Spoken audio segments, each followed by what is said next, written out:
ఎప్పుడైనా కూడా ఒక తల్లిదండ్రులుగా మీరు సండే స్కూల్ని దర్శించి ఆ సండే స్కూల్ సూపరింటెండెంట్ని, ఆ రోజు టీచింగ్ చెప్పే ఆమెని, అక్క మీరు మొన్న ఇలా చెప్పినారట, ఇది మంచిది కాదు కదక్క, ఇట్లా చెప్పాలి కదక్క, ఇది కదా బోధన అంటే అని ఎప్పుడైనా అడిగామా? ఎప్పుడు చూడు ఫైటింగ్. ఎప్పుడంట నా బిడ్డకి ఎందుకు ప్రైజ్ ఇయ్యరు, నా బిడ్డను ఎందుకు ముందు కూర్చోబెట్టరు, నా బిడ్డ ఎందుకు ముందు ఉండదు, వాటికే ఫైట్ చేస్తున్నాము. కానీ నా బిడ్డలు ప్రభువులో ఎంత ఎదుగుతున్నారు. ఒకరోజు వెళ్ళండి సండే స్కూల్లో వెళ్ళి నీ బిడ్డలతో పాటు ఒకరోజు కూర్చొని అక్కడ పరిస్థితులు చూడండి.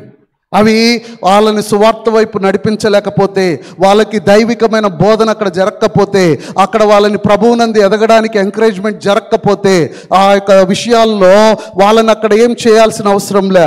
ఆ యొక్క నడిపిస్తున్న సంఘ కమిటీ దగ్గరికి, పాస్టర్ గారి దగ్గరికి వచ్చి, సార్ ఈ యొక్క పరిచర్య ఎక్కడో ఈ యొక్క లోటుపాట్లు చూస్తున్నాం, వీటిని మనం బాగు చేసుకుంటే సంఘం ఉన్నతమైన స్థితిలోకి వెళ్తుంది. ఎందుకంటే అది నారుబడి.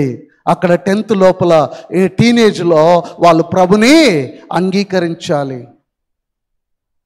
మీ అందరికీ స్కూళ్ళల్లో ఏమో పేరెంట్స్ మీటింగ్ పెడతారు కదా, వాళ్ళందరూ కూడా ప్రోగ్రెస్ కార్డ్ చూపిస్తారు, నీ బిడ్డ ఇలా చదువుతుంది, ఇలా పర్సెంటేజ్ వస్తుంది అన్నీ. ఎప్పుడైనా సండే స్కూల్లో ఆ విషయాలు చూసామా మనం?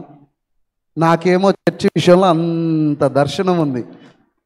మనం అంటాం మీకు అవన్నీ అనవసరం సార్, వచ్చారా, వాక్యం చెప్పారా, ప్రార్థన చేశారా, పోండి. ఈ కొత్త కొత్త విషయాలన్నీ మాకు చెప్పొద్దు అంటారు మా వాళ్ళు చాలామంది. ఒక రెస్పాన్సిబిలిటీ ఉండాలి, ఒక అకౌంటబిలిటీ ఉండాలి. ఒక పరిచర్య జరుగుతుంది అంటే డబ్బు పెట్టడం, 8 లక్షలు పెట్టామని కాదు. There should be something. ఏం బోధించాం, ఎలా బోధించాం, వాట్ ఈస్ అవుట్కమ్, అప్లికేషన్ ఏంటి, ఎలా నేర్చుకున్నారు, అవన్నీ కూడా నా బిడ్డల్ని ఈరోజు నేను అడగాలి. ఏం నేర్చుకున్నావు నాన్న, ఏ పాట నేర్పించారు, ఏం నేర్పించారు. ఇది వాళ్ళని సువార్తీకరణ చేయడం, ఇది వాళ్ళకు బోధించడం, ఇది వాళ్ళని ఎంకరేజ్ చేయడం, వాళ్ళని ప్రోత్సహించడం.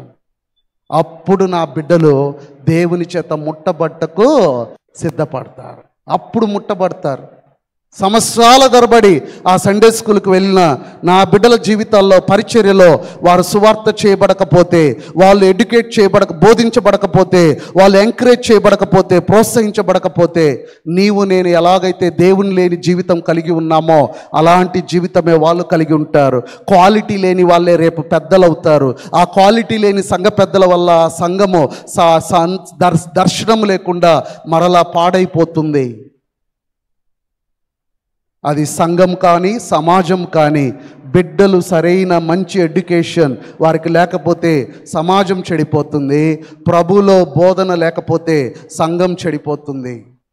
సో బిడ్డల పరిచర్య చాలా ప్రాముఖ్యమైంది. ఇక్కడ తల్లిదండ్రులు ఆశపడుతున్నారు, అయ్యా నా బిడ్డల్ని ముట్టాలి యేసయ్యా. ఇక్కడ యేసు ప్రభు కూడా ఆశపడుతున్నాడు, కోపపడి వాళ్ళు నా యుద్ధకు రానియడని. దేవుని వాక్యం సెలవిస్తుంది. దేవుని బిడ్డలారా, దేవుని వాక్యం ఎంత అద్భుతమైంది అంటే, దేవుని వాక్యం చూడండి. యేసు ప్రభు వారు 2వ విషయం చెప్తున్నాడు. చిన్న బిడ్డల్లో ఆ యొక్క రక్షణ అనుభవాన్ని మనం చూస్తే 14వ వచనం, యేసు అది చూచి కోపబడి, చిన్న బిడ్డలు నా యుద్ధకు రానియుడి, వారి నాటంకపరచవద్దు, దేవుని రాజ్యము ఇలాంటి వారిదే. దేవుని రాజ్యము ఇలాంటి వారిదే. చిన్న బిడ్డల విషయంలో మనం ఒక గొప్ప దర్శనం కలిగి ఉండాలి. చిన్న బిడ్డల విషయంలో రక్షణ ఎంత అద్భుతమైందో, రక్షణ విషయంలో ప్రభువు ఒక శ్రేష్టమైన అనుభవం కలిగి ఉన్నాడు.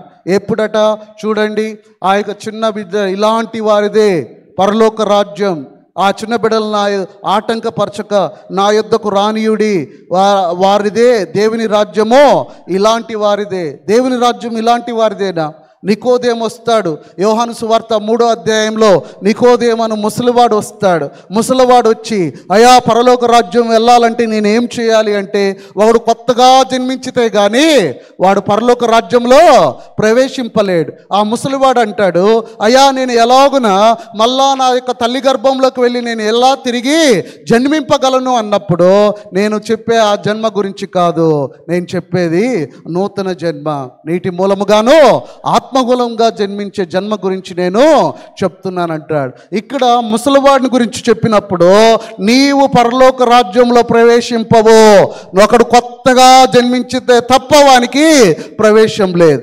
అదే చిన్న బిడ్డలను తీసుకురాగానే పరలోక రాజ్యం ఇలాంటి వారిదే అంటున్నాడు.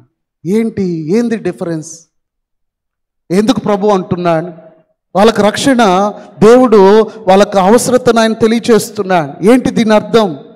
చిల్డ్రన్స్ ఆర్ సిన్లెస్ అండి. వాళ్ళు పాపం లేని వారా చిల్డ్రన్స్?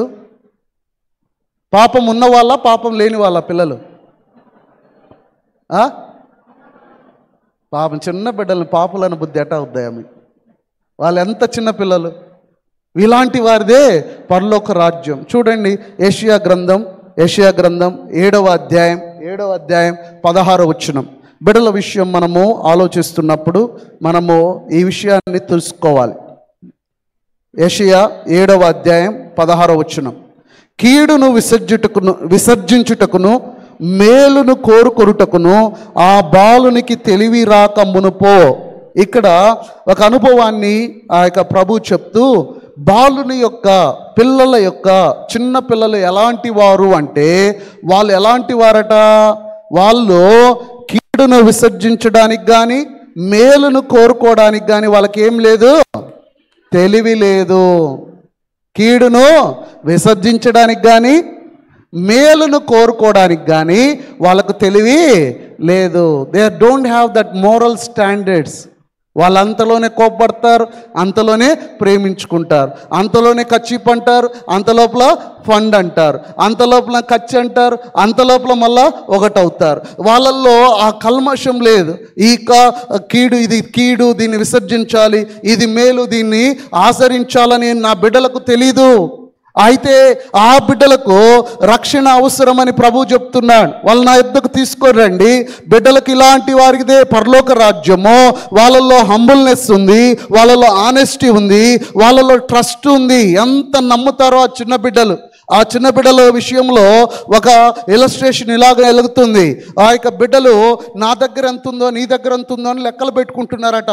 మా లాంటి బిడ్డలు, మా యొక్క ట్విన్స్ లాంటి వాళ్ళు లెక్క పెట్టుకుంటూ ఉంటే, ఒక పాప దగ్గర 5 రూపీస్ మాత్రమే కాయిన్స్ ఉన్నాయి. 5 రూపీస్ అనింది ఒక పాప. ఇంకో పాప అంటుంది 1 2 3 4 5 అని 5 కాయిన్స్ పెట్టుకొని ఆమె అంటుంది నా దగ్గర 10 ఉంది అంటుంది. 10 ఎలా ఉంటుంది? నీ కళ్ళు ఎదుట 5 కదా ఉంది అంటే, లేదు డాడీ వచ్చి మరలా నాకు 5 రూపాయలు ఇస్తానన్నాడు కాబట్టి she started to count that one also. చిన్న బిడ్డలు నమ్మితే ఎంత చక్కగా నమ్ముతారు కదండి. ఎక్కడున్న మనందరము వాళ్ళ నమ్మకాన్ని ఎన్నిసార్లు వమ్ము చేశామో కదా. రేపు తీసుకెళ్తా, రేపు కొనిస్తా, రేపు చేస్తాం, ఎల్లుండి నీకు తప్పకుండా చేస్తామంటే పాపం వాళ్ళు నమ్మేసేవాళ్ళు. మళ్ళీ రేపు కూడా నమ్ముతారు వాళ్ళు, తర్వాత ఎల్లుండి కూడా నమ్ముతారు. వాడికి ఎప్పుడైతే కీడును విసర్జించడం, మేలును కోరుకోవడం అనే తెలివి వస్తుందో అప్పుడు నువ్వు ఎన్ని కథలు చెప్పినా వాడు వినడం.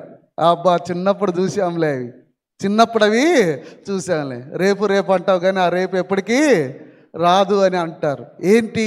ఆ కీడును విసర్జించి మేలును కోరుకునే తెలివి రాకమునుపో ఆ బిడ్డలు పరలోక సంబంధమైన వారసులు. వాళ్ళు దేవుని